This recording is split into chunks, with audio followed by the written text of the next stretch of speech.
今天要给大家说这个神仙呢，不是一个人两个人，是个团队，而且呢，恐怕是跟老百姓离得最近的一些神仙。谁呢？我们说这是8位神仙，八仙：汉钟离、铁拐李、曹国舅、蓝采和、韩湘子、张国老、何仙姑、吕洞宾，这么8仙。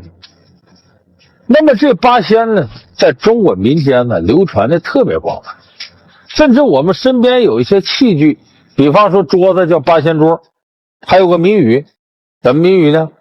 叫9个面8张嘴，一个娘们19条半腿儿。这个谜底就8仙桌，怎么解释呢？9个面，8仙桌是不是有1个面？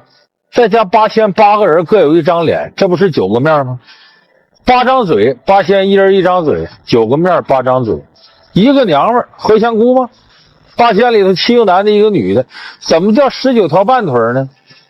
你看啊，这8仙假如一人2条腿，这16条腿吧，加上桌子4条腿，是不是20条腿？说19条半腿，你别忘了铁拐李还缺条腿呢，算半条腿。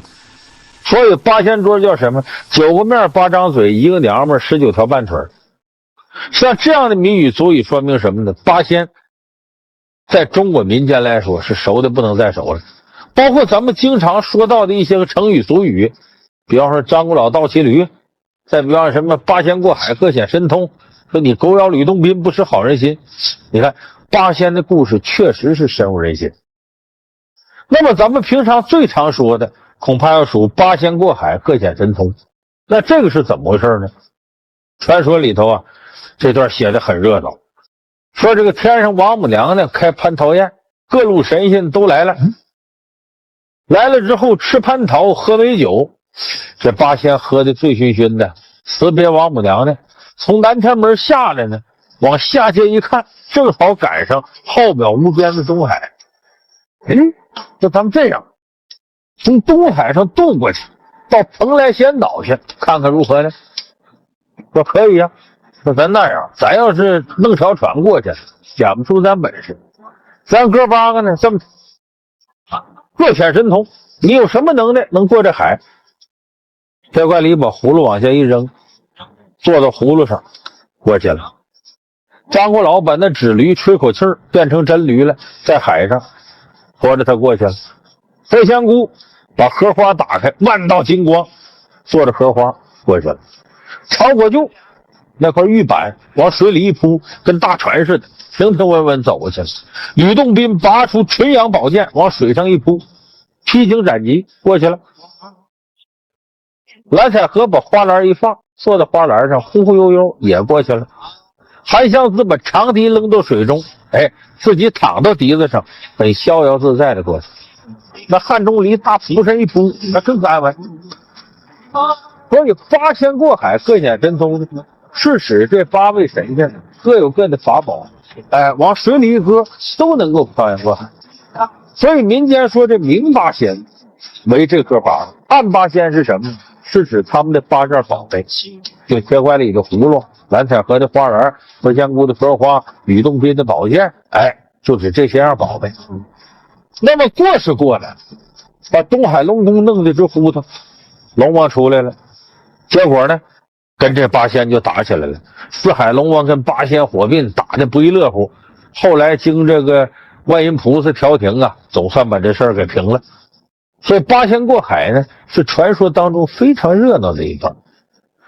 但是现实当中8仙过海这个传说可并不怎么美妙。为什么呢？它的真实来历来自北宋年间。北宋年间在这个山东海外有个地方叫沙门岛，就我们现在管它叫庙岛。那个地方是干嘛的呢？是流放犯人，就比方说犯罪的给搁那上流放。但是岛上呢，这个驻军和犯人呢，粮食有限，北宋呢给拨的款项拨的粮饷有限。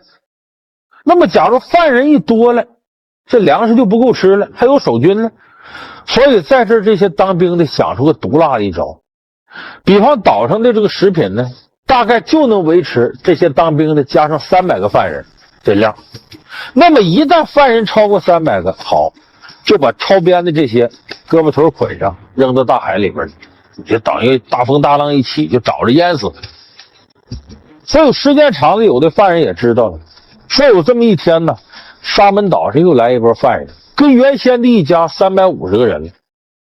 头天晚上就把多出这50人呢，当兵的给捆到岛上的一个悬崖边了。这50个人也知道自个儿要没命了，所以半夜的时候，与其等着往进推，咱不如自个儿起来。这些人你帮我帮你解开这个绳子，然后呢，在岛上找点葫芦，找点木板子，咱直接就从海上渡过去。从沙文岛游到大陆这边呢，得将近是搁现代话60里地左右吧。所以这50多人往过游，你想想岛上大风大浪啊，这下了水那不用说了，结果这里头呢，比落去真不动就死了道上。最后总共有8个人从沙门岛渡海过到山东地界。这8个人都是身怀武功，身强力壮，7个男的1个女的。过来之后呢，当地人一看这些吓傻了，你们怎么来的？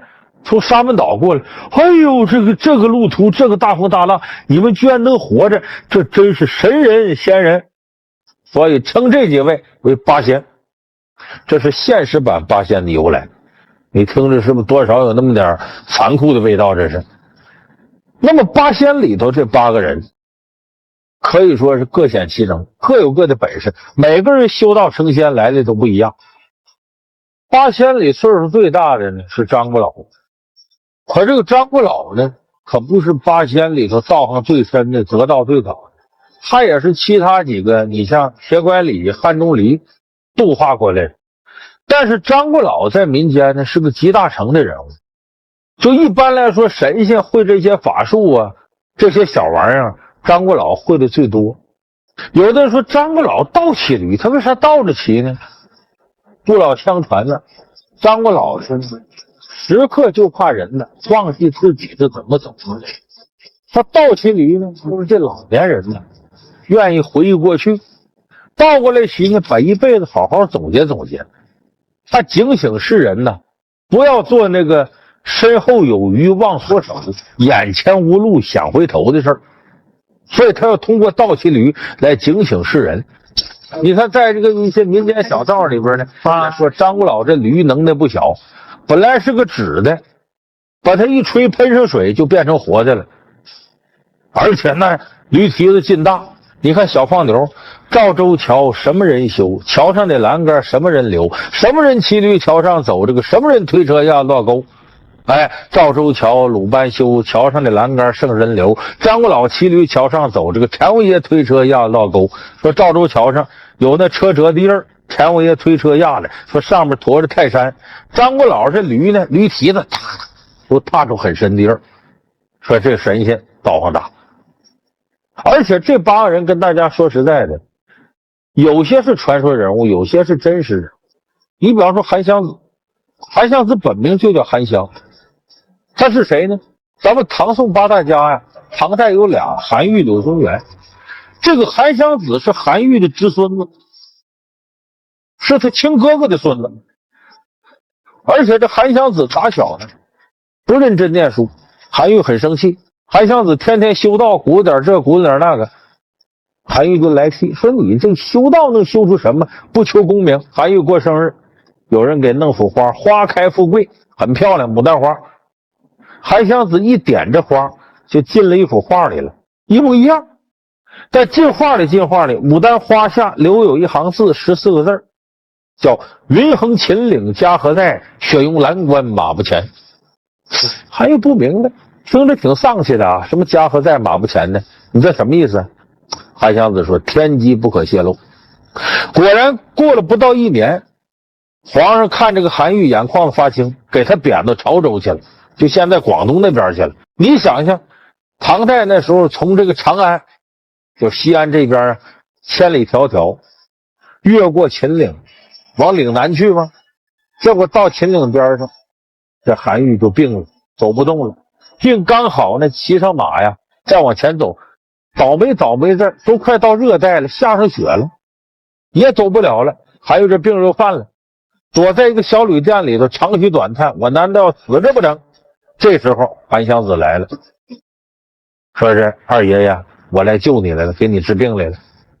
说这回你应该知道当年那副对联什么意思吧？云横秦岭家何在，雪拥蓝关马不前。你被皇上给贬到这儿了，进不得退不得，重病缠身就要死这儿，这叫云横秦岭家何在，雪拥蓝关马不前。你看看这道关叫什么？韩愈一抬头，2个大字，蓝关。韩愈一看，哎呀，你这个修道是对的，跳出3界外，不在5行州啊，不比我在朝为官吗？好吧，我把你这副对联续一首诗。韩愈就写下了著名的诗篇，咱不少人会背这个，叫什么呢？一封抄奏九重天，西贬潮州路8000。本为圣明除弊事，肯将衰朽惜3年。云横秦岭家何在，雪拥蓝关马不前。知如远来应有意，好收五谷张怎面。那正好我要死这儿，你把我骨头收着回去葬了去。所以韩湘子实有其人，有的是传说中人物，但是弄得绘声绘色的。比方说铁拐李，铁拐李俗家名字叫什么？叫李玄。这个人一心修道，这个李玄长得特别漂亮。有人说那不对，铁拐李就是个要饭的，你看长那样是半死不活的，还瘸条腿。这个李玄当年收个徒弟叫杨子，跟他一块修道。正赶上呢，李玄拜太上老君为师，这太上老君呢给他托梦，说第二天呢，你的魂跟着我游历10州3岛，我给你讲道。是不？早晨起来，李玄就跟这个杨子说了：“是啊，为师的魂魄就要离开躯体，和太上老君一起去华山听道，7天之后才回来。”第二天，他盘腿打坐，不一会儿灵魂出窍，身体在那坐着，闭着眼睛。杨子在旁边看到第6天，杨子他哥哥来了，兄弟，回家吧，咱娘要够呛啊，你得见一面呢。杨子说这哪成，我看我师傅肉身呢。拉倒吧，哪有6天都没气儿了不死的，烂也烂了。你这么着，把这尸体赶紧烧了，跟我回家。这杨子一看那头老娘要死，没办法，一看一探鼻息，没气儿啊，死了吧，点着烧了。结果第7天头上，李玄回来了，一看自个儿找不着自个儿尸身了，一瞧就烧没了，这不坏了，我可怎么办呢？他这个还魂呢是有时辰约定的，到点你找不着真身，你就成了孤魂野鬼，那就坏了。所以此时饥不择食，慌不择路，李玄四下一撒吧，在大桥底下有一个饿死的乞丐躺那儿，尸体在那儿。李玄没招，钻进乞丐身体还阳，所以他才成了现在铁拐李这般模样。比较有意思还有曹国舅，曹国舅本是当朝国舅，后来成仙以后游历四方，最愿意收拾贪官污吏，看那些这个祸害老百姓他来气。结果走到这个县城里呢，这个县令呢一问，清正廉洁，可惜好人没好运，腿呀有一条腿折了，被锯下去了。这没腿怎么办呢？一问他下边有个衙役，平常无恶不作，好把你腿锯下来给县太爷安上。可是衙役也是人，没腿也不行啊，虽然无恶不作，曹国舅就把一条狗腿锯下来给他安上了，狗的后腿。所以后来管这种无恶不作的衙役叫狗腿子，就从曹国舅这来的。那他把狗的后腿截下来，狗没腿怎么办呢？曹国舅割呀泥呀籽儿啊，给他捏个后腿给续上了。所以狗也知道他这后腿是泥捏的，所以撒尿的时候得把那后腿抬起来，怕给弄化了。你看狗的后腿是这么来的。当然最有意思的传说呀，得说是狗咬吕洞宾不识好人心。这怎么叫狗咬吕洞宾不识好人心呢？注意，狗咬不是一条狗咬谁那个，狗是一丝不苟的狗，咬是杳无音信的咬。说怎么叫狗咬吕洞宾不识好人心呢？这狗咬是个人。故老相传呢，吕洞宾在修道之前呢，认识个朋友，这个朋友是学业很优秀，就是家里贫寒。这朋友姓什么呢？姓荀，草字头，这一个上荀下荀的荀，叫荀香。香臭的香这个人。这个荀香非常有才华，吕洞宾就说：“你有如此才华，当大比之年进京赶考啊，不能虚度光阴。”就这么，吕洞宾资助他。可是荀香的亲戚呢，就给这个荀香介绍了一门亲事，男大当婚，女大当嫁。吕洞宾也不好意思，可生怕他跟老婆俩人过于恩爱，卿卿我我，沉浸在男欢女爱当中，不能够去赶考了，怎么办呢？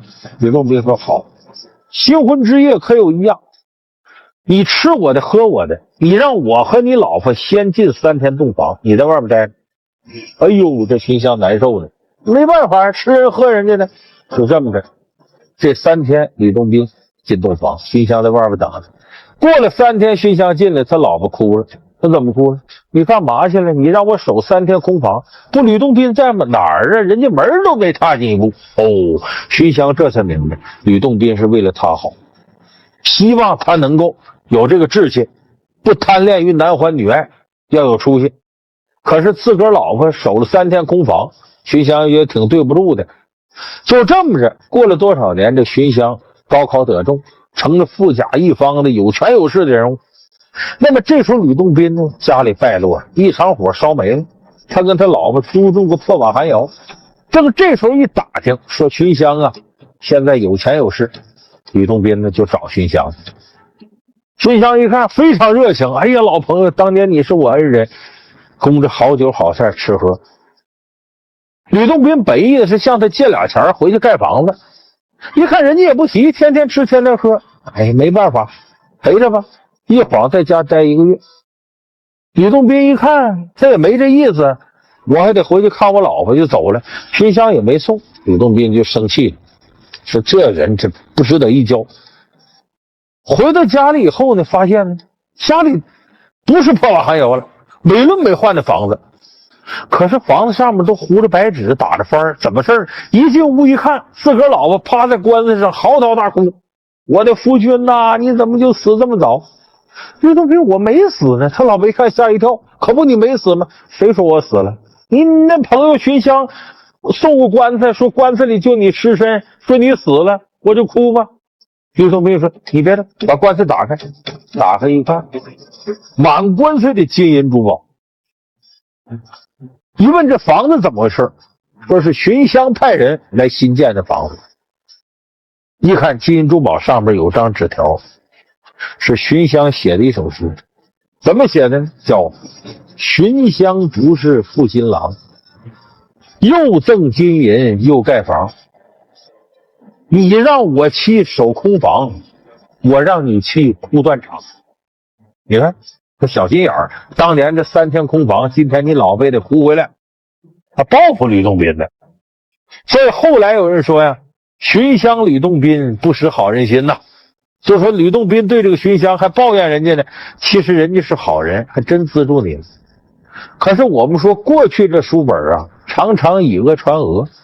荀香呢，有的时候写的时候丢一笔落一笔，常有的事儿。这个荀香的荀字啊，里头是个日字，这一横给写没了，以讹传讹了，写丢了。香字呢，把上面这一撇写没了。那么荀字中间抽出一横，是苟且的苟。这个香字上面少了一撇，下边是杳无音信的杳，荀香就成了狗咬了。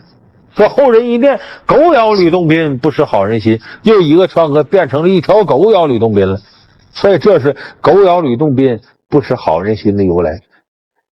那么八仙我们说和这个民间传说跟民间接得近，还有一个重要一点，由于八仙传说太普及了，咱们不光文学作品，连武术界都广泛的用八仙的名字。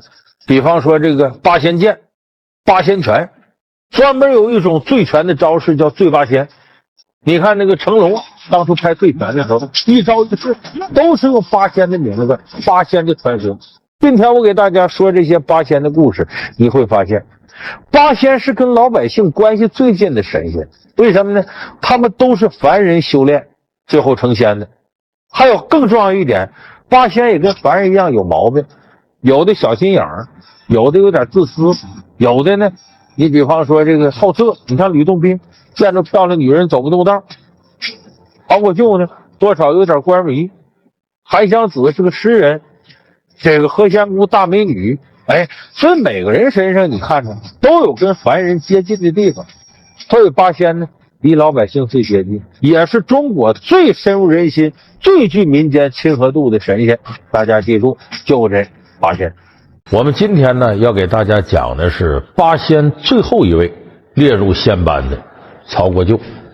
我们前面说了，八仙呢是男女老少、贫贱富贵，这贵落到谁身上呢？当然是曹国舅，贵为国舅之尊。那么曹国舅呢，最早他有名字，叫什么呢？叫曹毅。哪个毅字呢？单人旁。这边本来呀是那姓萧的那个萧，但是上头这两点呢往上翻一下，就像那囧字似的翻过来。这个字什么意思呢？它是队列的意思。我小时候这个跟我爷爷学《论语》啊，背过这个，叫子曰：“八佾舞于庭，是可忍，孰不可忍哉？”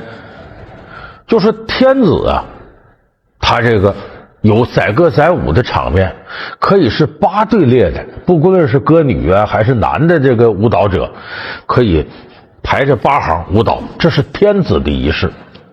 那么到诸侯呢，就只能4列。这个有点像什么呢？咱说这御制，说你皇上这个用的龙就是5爪金龙，你要一般亲王呢就得4爪，民间就3个爪。你要老百姓绣个龙是5爪，你这不是要造反吗？就是说我们有的人看能忍受，但其实这事儿是不能被忍受的。所以是可忍孰不可忍成语就是从这儿来的。曹国舅原来名字叫曹毅。说他怎么当上的国舅呢？男女老少、富贵贫贱，曹国舅辅八仙重要之位，位列仙班。曹国舅又有哪些必然因素？乘风破浪，八仙过海，关键时刻，曹国舅有何出众表现？老梁故事会为您讲述缺一不可的八仙传奇。大家注意看中国传统文化，无论是小说评书里都有个特点，但凡这个人呢，就是烧包的时候，尤其是跟皇上有关的，往往是他的国丈国舅，容易最开始贪污腐败，横七八糟。姓辛的，地皮税凑齐了吗？这几天生意清淡，请公子再宽限小人几日。好大个胆子，耍弄起老子来了！我撒火！不能不抽，不得不理啊！这，我是你曹大爷，这成何体统呗？供桌上蹦出个老鼠来，你是哪家的祖宗？敢来冒充我表大爷？哎呀，公子啊，您的表大爷不是当今的曹国舅吗？正是他老人家。汉阳这块领地还是曹大爷在万岁面前讨封讨来的呢。你说你小子，住口！为什么呢？这个国舅国丈啊，这叫姻亲，是因为婚姻跟皇族发生的关系，因为自己的女儿啊或者姐姐或者妹妹啊嫁给皇上了，所以这为姻亲。你等像亲王辈的这类是血亲，所以只要不是开国皇帝，那个血亲的人家自个儿就富贵，谈不到烧包的问题。可是姻亲不一样了，可能你原来什么都不是，皇上看上你家某个女人来，一下子一人得道，鸡犬升天。所以往往国舅国丈容易干些不是人的事儿。你看小说评书里头一说哪国舅哪国丈，没几个好人。那么曹国舅是不是这样呢？有类似的经历。他怎么当上国舅的呢？打小啊，他家是仨孩子，他上头一个姐姐，下头一个弟弟。结果呢，打小呢，这哥俩呢和这姐姐失散了。等到成年以后呢，才知道呢，姐姐进了宫里，成了皇后了。告诉你们，我们家主人现在是当今皇上的兰贵妃的哥哥，也就是当今的国舅爷。小人有眼不识泰山，不知国舅爷大驾光临，恕罪恕罪呀！算你还是识物啊。说这哥俩考学考的也不错，有说哥哥当状元，有说弟弟当状元的，民间传说什么都有。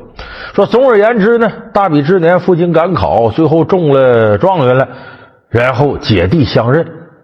那本来中状元就可以做官，姐姐还是皇后，一下子这哥俩都成国舅了。等曹国舅呢是哥哥，其实他弟弟也是曹国舅，都姓曹嘛。结果呢，这曹国舅本身呢为人呢比较正，做了官以后呢还一心为老百姓，挺好的。陛下，臣有要事见奏。有关国事，明日早朝再奏不迟。陛下，此事早朝面奏，恐怕有碍陛下的龙颜光辉。岂知有碍于朕，何必纠缠？陛下，我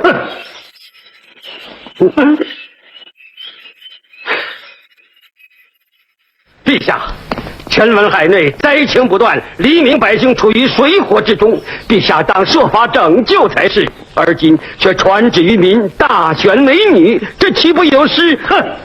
朕选几个美女伴驾，乃区区小事，而你竟编造出些灾情谎话，败信于朕，不是说。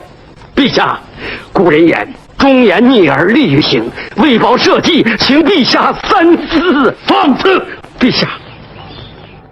但是他弟弟受不了了，原来穷的不像样，突然间荣华富贵享受不尽，觉得自己一步登天了，开始横行霸道，欺男霸女。小人有眼不识泰山，不知国舅爷大驾光临，恕罪恕罪呀！原谅你们可以，别说我不给你们机会，只要让他陪我一晚上，什么都能解决吗？不可以，这叫什么？少爷，少爷，你敢打我？少爷，起来，少爷。对呀，天子办法与注定不断，对，办法。你干什么？你不要造反了，你们！你想干什么？就开始干坏事了。有这么一天呢，曹国舅带着随从出去探访一些民间的事儿，体察民情去。经过一片小树林，就听这小树林里头有人哭，还是个女的。越往前走，这哭声越大，听着越真儿。说咱进去看看怎么回事呢？一看呢，树林里头有新坟，就是那种简易的刨个坑一埋，上面有坟头，立小木头碑。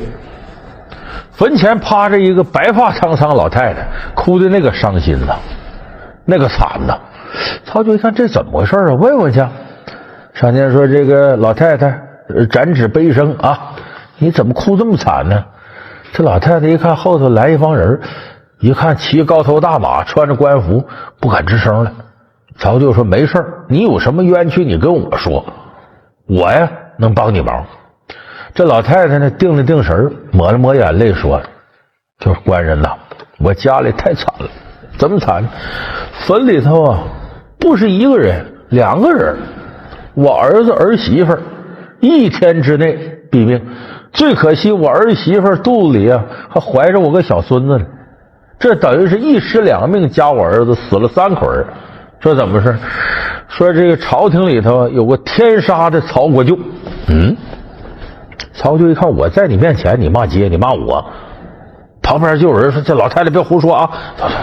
你让他说，他有个天杀的曹国舅，在我家附近呢游山玩水，一看我这儿媳长得年轻貌美，动了歹意了，上前调戏我儿子，不干拦着，结果这曹国舅家丁如狼似虎，把我儿子生生给打死了。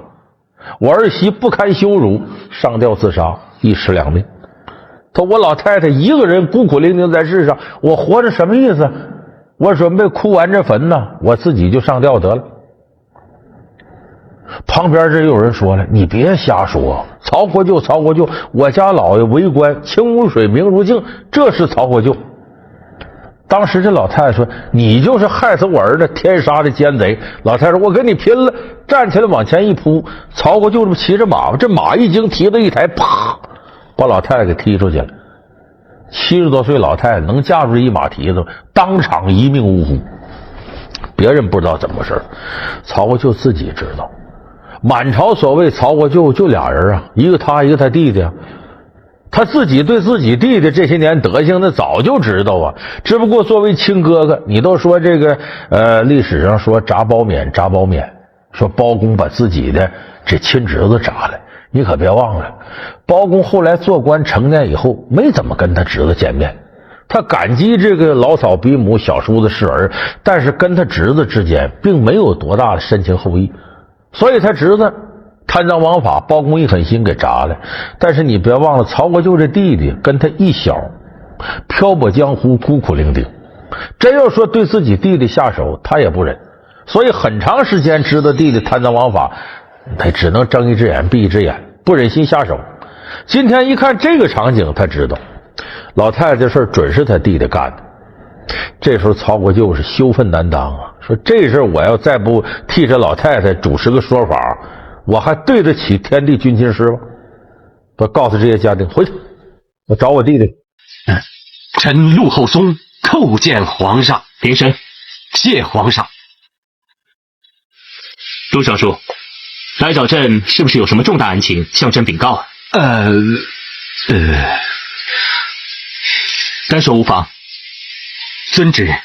回禀皇上，京城最近发生了一宗甚为轰动的自杀案件，百姓都甚为关注，纷纷要求刑部尽快查处。这就不明白了，明明是自杀案件，为什么要查处呢？死者是一位名叫昭红的姑娘，她是因为被人凌辱，以致羞愧难耐，悬梁自尽。是什么人如此坏人名节？这姑娘无疑是被迫死的了。对，那人抓到没有啊？没有。为什么？那人已经潜逃了吗？只是这案件……别吞吞吐吐，快说。是，原因在于凶徒是国舅爷曹景谦。查清了吗？因为案件牵涉到国舅爷，所以微臣特来请示圣驾。结果他回去才发现乡邻呢到这个京官这儿呢，已经把他弟弟给告了，说有老太太家里什么什么情况，让你这个曹国舅给逼死了，如何如何，还把人家儿子打死了。这时候他弟弟也知道这事儿闹大了，把府上金银卷吧卷吧，潜逃了。这时候曹国舅听闻之后，把自己衣服都脱了，背着金条，什么叫负荆请罪，直接见皇上，说向皇上辞官，说我弟弟这样，我当哥哥的管教无方，我今后没脸再为官，你准我辞官，云游四海，我干点善事。皇上一看劝不回来了，曹国舅辞官不做了，把宅子也卖了，又从姐姐那儿弄点钱，家财万贯散尽，干嘛呢？云游四海，帮助芸芸众生解脱苦难。站住！不得无礼！下官奉知府大人之命，征集举女子。你家知府张君明你作甚？大人不必多问，改日请到我家大人府上喝茶。快走！你孩子，孩子，这成何体统？老爷救命！老爷救命啊！老爷救命！哎呀，我给你各位父老请起，各位父老请起。请问知府为什么要抓你们的孩子？大人，知府夫人长得奇丑无比，她听尽了巫婆的胡说，要替个好看姑娘的眼泪配制仙丹，说是吃了都变成美女，变不成美女就把孩子们点天灯烧死了。他这一片心呢，被上苍被感动了，就派人下来度化他。曹国舅成了最后一个进入八仙里边了，就补这个富贵贫贱贵这块板，他成了其中的一个。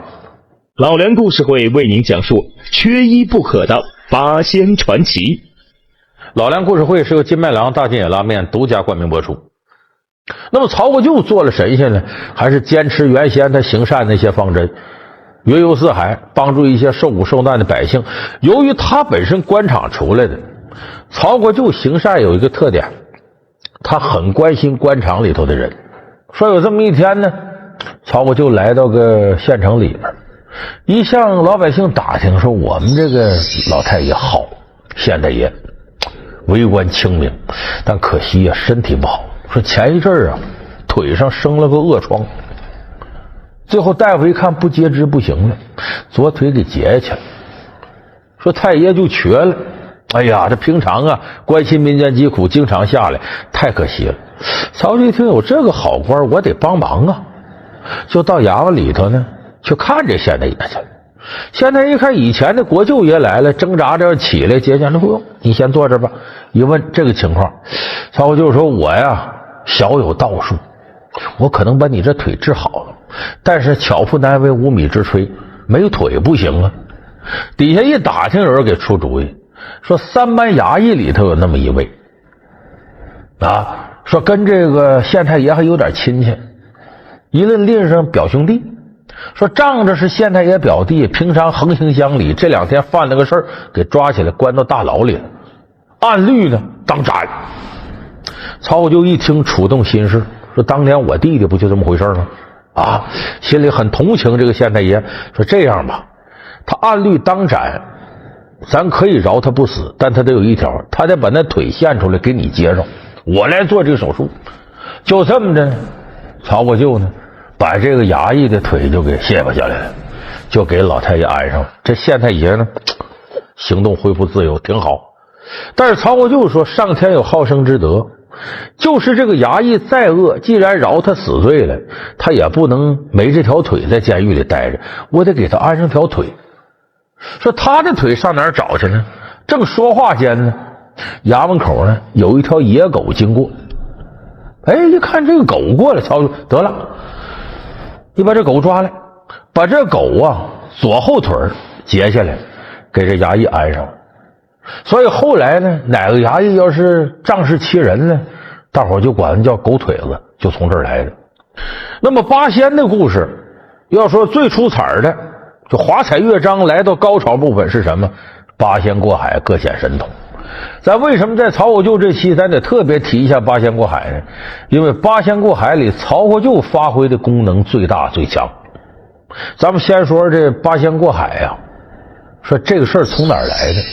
他从一个真事上来的。说是北宋建隆3年开始呢，有这么个规定，凡是军人犯法，罪不当死的，把他流放。流放到哪儿呢？流放到海外的沙门岛上。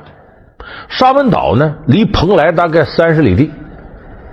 哎，在海上。为什么流放到那儿呢？军人他都有一些手段。你如果关别的地方，他可能越狱暴动。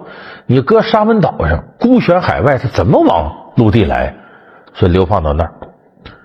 流放到那儿呢，朝廷上给拨的口粮呢是300个人的口粮。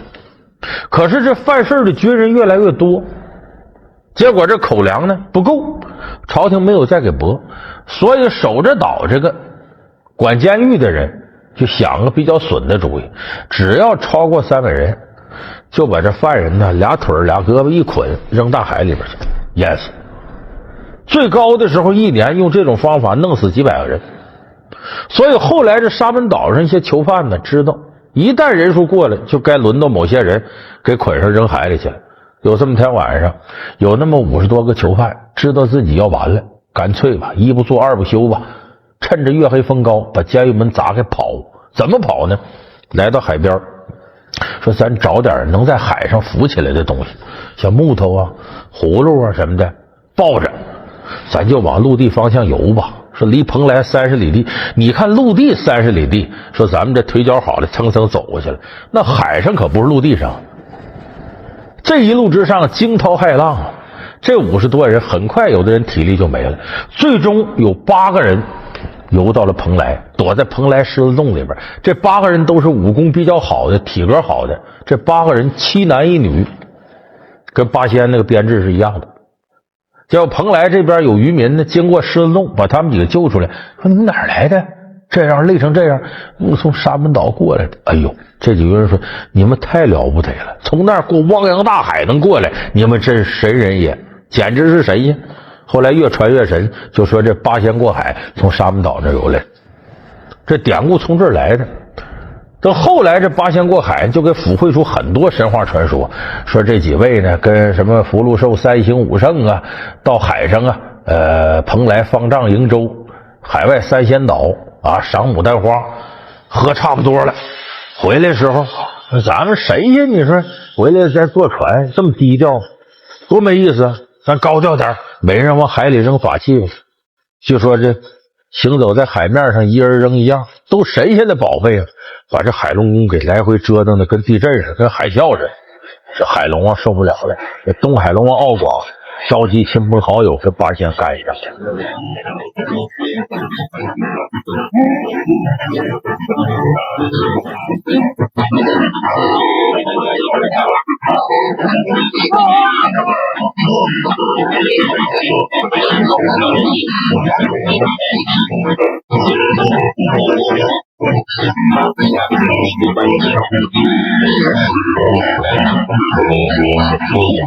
你说这龙王爷在神仙里，咱过去说过，最受气的就龙王爷，有点事就折腾他，有点事就折腾他。这东海龙王，你看谱挺大，见孙悟空这都得说小仙今日如何如何，都得自称小仙。说这是八仙过海一个大致的传说。这个传说里头呢，跟曹国舅有关的有2个重要节点，一个是呢，八仙呢跟龙王爷打仗，说打累了在海边歇一会儿吧，一会儿再打。这八仙都饿了说咱找点吃的吧。曹国舅说我去找吧。走挺远，就看着渔民在海边做的这个农家菜。当时他一闻这香味儿，要点饭吧，神仙也得吃饭呢，要了8个菜。回来往这一摆，香气扑鼻。咱们现在也不少人知道有什么9大碗、8大碗，尤其8大碗就从这儿来的。说曹国舅开始才有8大碗菜肴。再一个，曹国舅怎么立了大功了呢？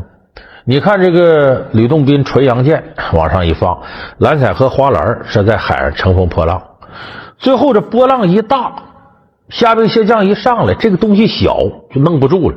曹国舅一看这哪行啊，把手里这个玉板呢歘往里一扔，玉板宽呢，乘风破浪载着八仙就过来了。龙王爷奈何不得。说这玉板是什么呢？其实就是玉户。竹字头搁一个匆匆忙忙的从去了这一下，就勿忘我的勿。这个东西是啥呢？过去上朝的时候拿着，当然是玉的，那不是一般人拿的。拿这玩意儿干嘛呢？其实就跟我们现在开会，老板说开会啊，这个经常都记一记，你把这电脑打开，笔记本打开，敲字。这个玉户就是干这玩意儿的。所以这个玉板是什么？权力的象征。曹国舅虽然入道比较晚，法力也在铁拐李、吕洞宾之后，可是一遇到关键场合，他这玉板发挥作用了。这什么意思呢？权力啊！曹国舅原来有权力，这玉板是权力的象征。所以你回过头来，咱们看八仙里边，无论是铁拐李、蓝采和、吕洞宾、何仙姑，都说八仙是凡人成的神仙，其实不是。每个人身上要么是上天给了特殊的禀赋，要么是自己修炼过程当中屡有奇遇，要么是傍上了大款高官好角，直接给他带到仙班里边。所以你说凡人做神仙，这个很难。所以有那么首诗嘛，写的挺好，叫曲目为直终必弯，养狼当犬看家难，莫眼鸬鹚黑不久，粉刷乌鸦白不尖，蜜饯黄连终须苦，强摘瓜果不能甜，好事总得善人做，哪有凡人做神仙。